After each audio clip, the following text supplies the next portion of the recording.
ओम नमः शिवाय मेरे प्यारे दोस्तों।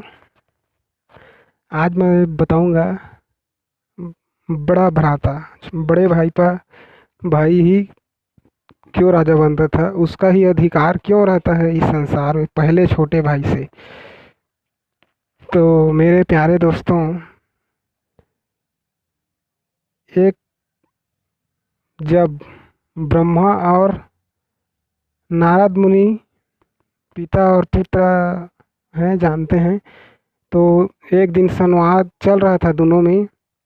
कुछ बात का अहंकार हो गया नारद जी को कि मैं पिता से भी ब्रह्मा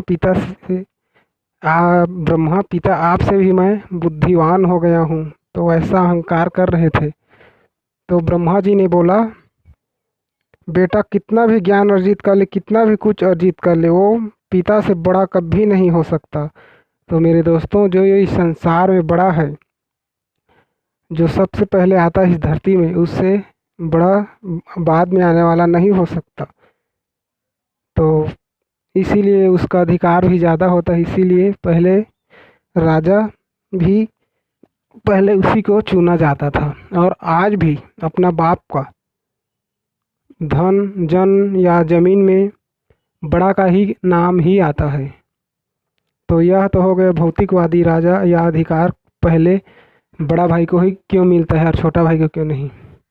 और बाधा, जैसे कि आध्यात्मिक जो बाधा होता है मेरे दोस्तों, तो यह भी बड़ा भाई को ही आता है। जैसे कि पितर वाला जो भी है या कुल, उसके कुल में जो कोई अन्याय किया है, जो भी है उसका फलदायी। जैसे कि उसका बाप ने कुछ गलत कर्म किया और उसका भोगना उसका बड़ा बेटा ही का लोग परिवार उसको भुगतता है, और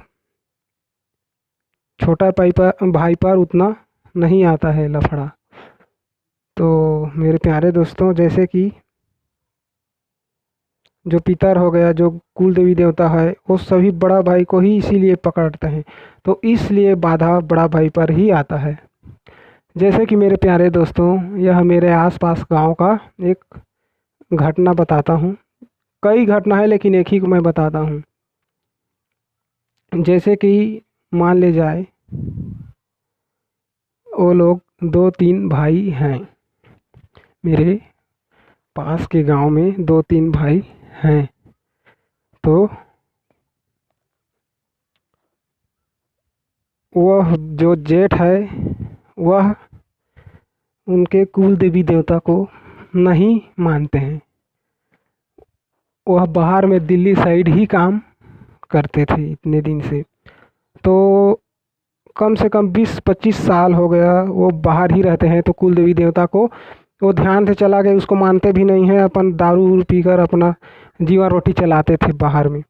तो एक दिन ऐसा घटना घटा कि मेरे दोस्तों की उसके जो छोटे जो लड़का है, वो भयंकर मृत्यु जैसा योग बना और भयंकर कष्ट में वो आज भी भुगत रहा है। और उसके परिवार में छोटा मोटा घटना घटता ही रहता है।